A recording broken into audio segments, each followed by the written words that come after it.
Good evening, ladies and gentlemen. Welcome to our first webcast. We're so pleased you're joining us. Tonight, Macbeth and Cheese presents to you a condensed version of A Christmas Carol.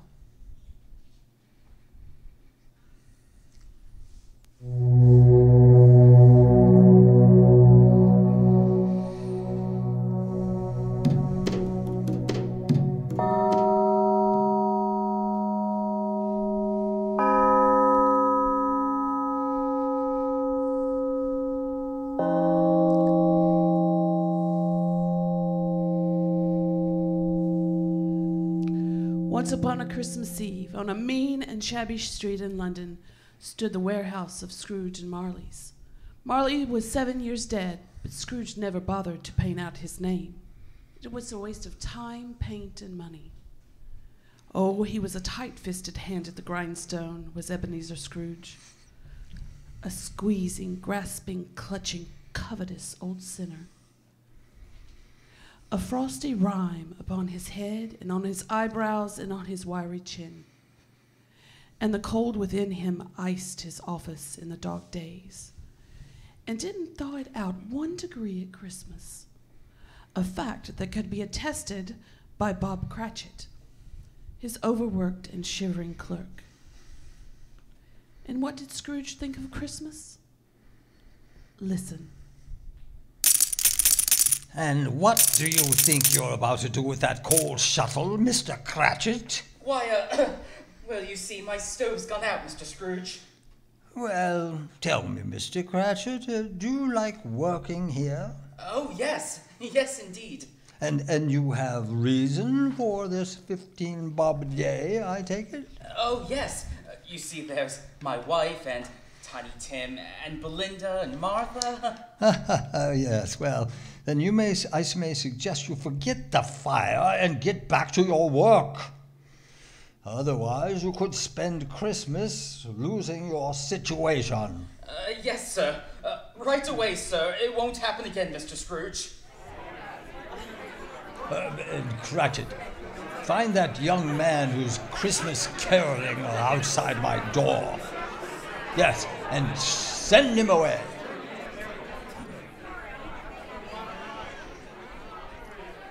A Merry Christmas. God save you, Uncle. Yeah. May the Lord pity you, nephew. Humbug. Come now, you don't mean that. I do. Merry Christmas, indeed. What reason have you to be merry? You're poor enough. Oh, but then what right have you to be dismal? You're rich enough. Ah, humbug. No such thing as rich enough. Oh, now, don't be cross, Uncle. What else can I be when I live in a world of fools running about Merry Christmas on their lips? And what is Christmas time but a time to find yourself another year older and not a penny richer? A time for balancing your books and having them in through a whole round dozen of months presented debt against you? Uncle. Yes, if I had my way, every idiot who goes about with Merry Christmas on his lips would be boiled in his own pudding and buried with a stake of holly through his heart. Uncle! So you keep Christmas in your way, and I'll keep it in mine. But you don't keep it. Well, let me alone during business hours. Well, won't you at least come and dine with us tomorrow? Good afternoon, nephew. It's Christmas Day, you know. Good afternoon.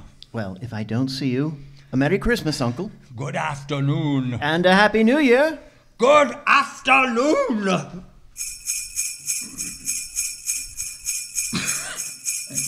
Please understand that we aren't asking for a large donation, Mr. Scrooge. Even a small sum will provide a brighter Christmas for the poor and destitute. What amount may we put you down for, Mr. Scrooge? Nothing. Oh, you wish to be anonymous? I wish to be left alone. Mr. Scrooge. I don't make myself merry at Christmas, and I can't afford to make idle people merry. I support the prisons and the workhouses through taxation, And heaven knows they cost enough. Those who are badly off should go there. But many would rather die than go there. Huh. Well, if they'd rather die, then they'd better do so, and decrease the surplus population. Besides, I find it quite enough for a man to mind his own business and not interfere with other people. My business occupies all of my time. Good afternoon, gentlemen. Good afternoon. It was cold and dark when Scrooge left the ancient warehouse and made his way to the lowering pile of buildings where he had a gloomy suite of rooms. Since Marley's death, no one lived there but Scrooge. Then, as he put his key in the door, a strange thing happened. The door knocker. I could have sworn it was Marley's face. Rubbish. Humbug!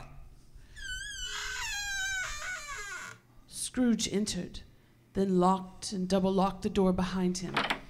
He wasn't a man to be frightened by a door knocker. He lit his candle and started up the stairs, his footsteps echoing through the quiet house. Ebenezer Scrooge. Huh? What? Who's there? What was that noise deep down below in the cellar, as if someone were dragging a heavy chain?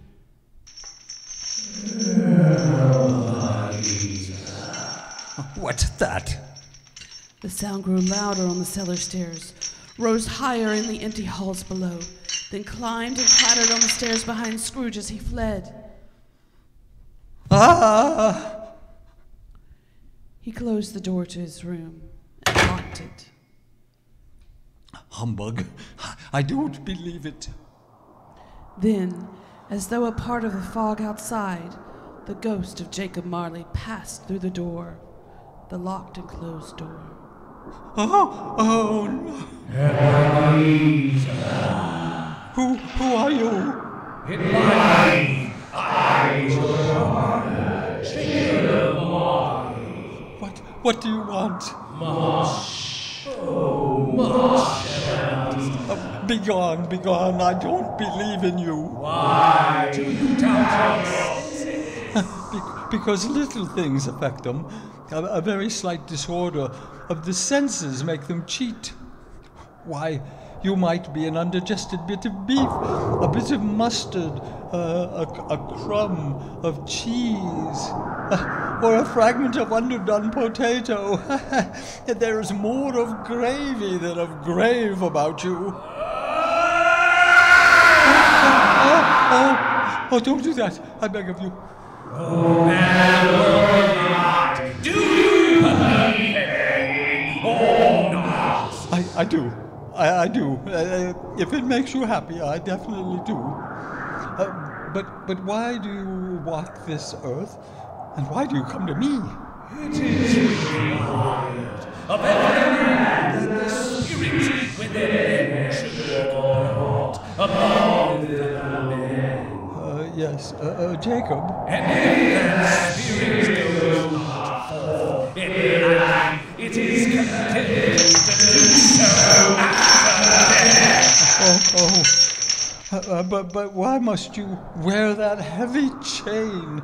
A chain of cash boxes and keys and padlocks, ledgers, deeds, and swollen purses. It is the one fortunate in life. I have to live by and not by God. But why should you be so cursed? You were always a good man of business, Jacob. Business! Mankind was my business. The Commonwealth was my business. Charity, mercy, forbearance were all my business. But Jacob... I will. You will still have the hope of escaping my fate. Thank you, Jacob. Will be haunted by three spirits. think I'd rather not. Receive them, and for your own sake, remember what has passed between us. Jacob, wait now. Don't leave me, Jacob, please. Look to see me no more. Farewell, Ebenezer. Oh, Jacob, wait. Farewell. Jacob.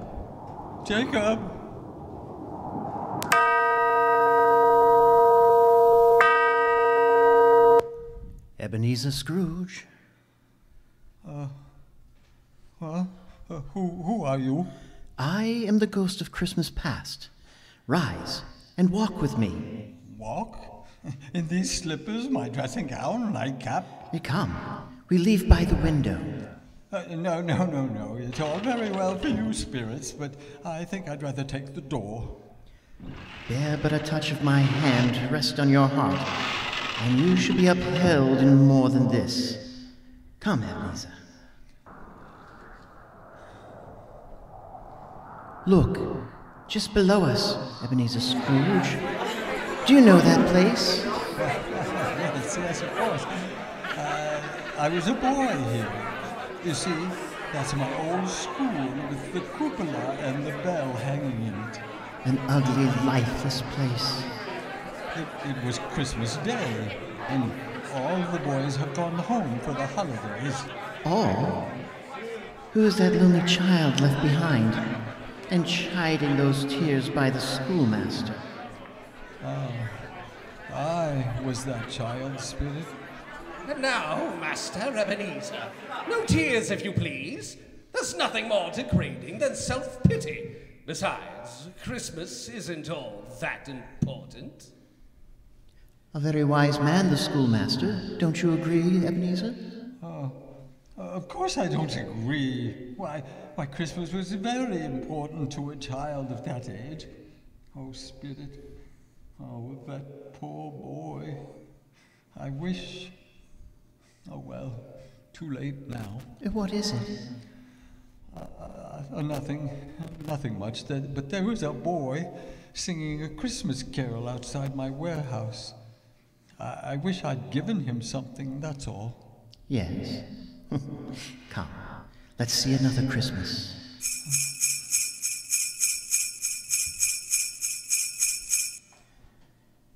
Now we're in the city, and that lonely boy is older. Do you know this warehouse, Ebenezer? Know it?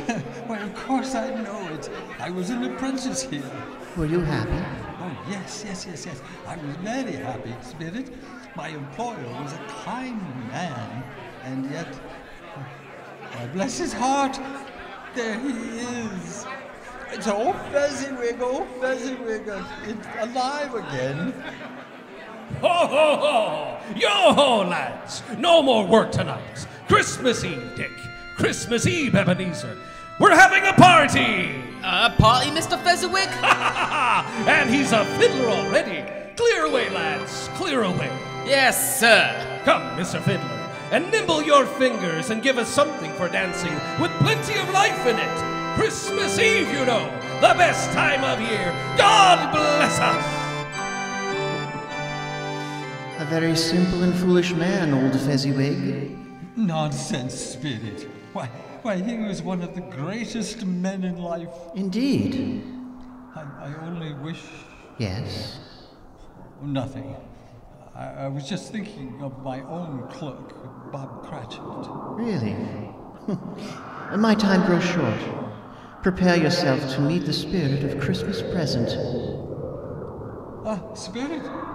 Where are you? Don't leave me alone!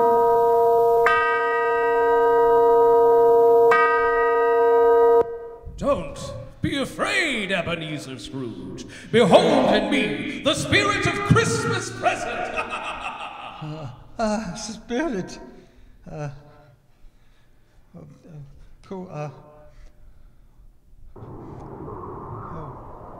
Look below us. There lies Camden Town. Camden Town? Why, that's where my clerk, Bob Cratchit, lives. Yes. And there is the poor roof that shelters his family. Come, we will go in. Oh, gravy, the gravy. Yes, Mother. And Martha, you dust off that horse plate. I will, Mother. Joseph and Thomas, Yes? start setting the chairs at the table. Yes, Mother. We will. Oh, I don't see what could be keeping your father and Tiny Tim. Here they come now, Mother. Oh, they just came in the parlor. Oh, thank goodness. Open the door for them, Belinda. Yes, Mother. Oh, he's riding on Father's shoulders. Oh, be careful, doll. Oh, watch out for that icy spot. Oh, hi-ho, everybody! Merry Christmas! Merry Christmas. Merry Christmas, Mother. Merry Christmas, Tiny Tim. And may God bless us all. God bless us. And what do you say, Tiny Tim? God bless us, everyone.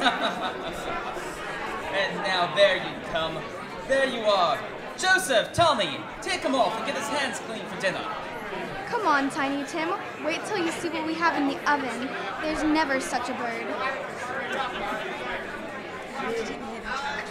Oh, ho, ho, he was as good as gold. But you know, he gets thoughts there sitting by himself so much. He thinks the strangest things you ever heard. I know. He told me coming home that he hoped people saw him in church because he was a cripple. And that it might be pleasant for them to remember on Christmas Day who made lame beggars walk and blind men see. Oh, boy. Poor boy.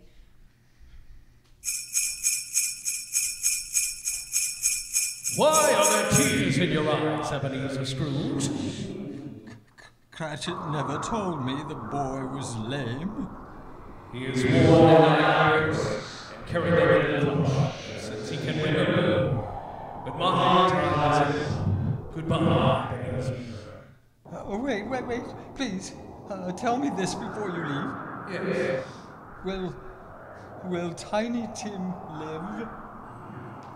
I still think it sits in a crutch without an oar. Oh, no. No, don't say that. If the shadows remain all over the country, this child must. No, Spirit, no. Will it not be better that, as you once said, you will decrease the surplus population? Oh, Spirit. Farewell, Ebenezer. The ghost of Christmas yet to come awaits you!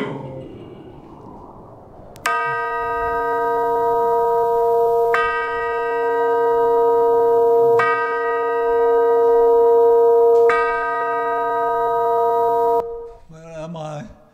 What is this place? So dark and cold and thick with fog. Who are you? Dark phantom with a hidden face. I fear you more than all of the others. Are you the ghost of Christmas yet to come? Why, this is a burial ground, overgrown with grass and weeds, the resting place of those forgotten and unloved. Why do you point at that grave? What name is written there that I must read? The letters are so dim I can't see them. The fog is too heavy. Tell me, Spirit, who rests in this lonely, unattended earth? You are that man, Ebenezer Scrooge. Spirit, hear me now. I am not the man I was. I will not be the man I have been. I will honor Christmas with my heart, and I will try to keep Christmas all the year. Hear me, Spirit, and tell me that I may sponge away the writing on that stone. Oh, stone. Spirit, do you hear me, Spirit? I am not afraid at all. Oh, my own bedpost. It's not a graveyard. I'm in my own room. Yes, there's the door where I saw Marley's ghost, and there's the window where the first spirit. Why, it's broad daylight, and there's no fog and no mist. It's a beautiful, glorious day. And people in the street, all dressed in their best, and church bells too. Oh look, oh boy, hey there boy, you down there. Yes, sir. What day is it today, my fine fellow? What day? Why, this is Christmas Day, of course. Christmas Day, I haven't missed it. Oh, the spirits have done it all in one night. Oh, hello down there. Yes, sir. Do you know the poulterer, or who lives over on the other street? I should hope so, sir. Well, an intelligent boy, a remarkable boy. Oh, tell me, do you know if they've still got the prize turkey? The little one? No, the great big one. Oh, it's hanging there right now. Yes, well, go tell him and tell him to bring it here, and come back with the man, and I'll give you a shilling. Oh, come back in 5 minutes, and I'll give you half a crown. Yes, sir. Look at him run. Oh, I think I'm going to like children. I'll send the turkey to Bob Cratchit's house. He'll never know who sent it. Oh, what a joke that will be. Why, it's twice the size of Tiny Tim. Oh, let's see. I better get dressed. Yes, I've got so much to do. It's going to be a busy day, a very, very busy day. And it was a busy day. Ebenezer Scrooge was out observing Merry Christmas in the merriest way, and he looked so delighted that people couldn't resist speaking to him. Merry Christmas, Mr. Scrooge! Merry Christmas! Merry Christmas! Yes, and he stopped to pat children on the head. Merry Christmas, my dear. And gave shillings to beggars. God bless you, Mr. Scrooge. And he even went calling on his nephew, and his nephew's wife kissed him. Oh, and he had a wonderful time and a wonderful Christmas. The morning after Christmas, he was early at the office.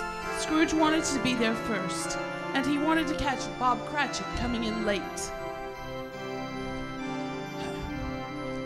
Well, Mr. Cratchit, so you finally got here, did you? Look at the clock. What is the meaning of coming in at this time of day? I'm very sorry, Mr. Scrooge. It won't happen again. Oh, indeed it won't. Step right over to my desk, if you please. Yes, sir. It only happens once a year, sir. A poor sort of excuse, Mr. Cratchit. But, sir, Quiet! I am not going to stand for this any longer. And therefore... Yes, sir? I'm about to raise your salary. What? Merry Christmas, Bob. Merry Christmas. And merrier Christmas than I've ever given you. I'll raise your salary, and I'll endeavor to assist your struggling family. Now, make up a fire and put another log in there. We'll buy another shuttle, too. Oh, there you go, Bob. And Scrooge was even better than his word. He did it all and infamously more. And to Tiny Tim, who did not die, he was a second father. He became as good a friend and as good a man as the good old city ever knew, or any other good old city, town, or borough, or in the good old world. And it was always said of him that he knew how to keep Christmas well. If any man alive possessed knowledge, may that be truly said of us and all of us. And so, as Tiny Tim observed, God bless us, everyone.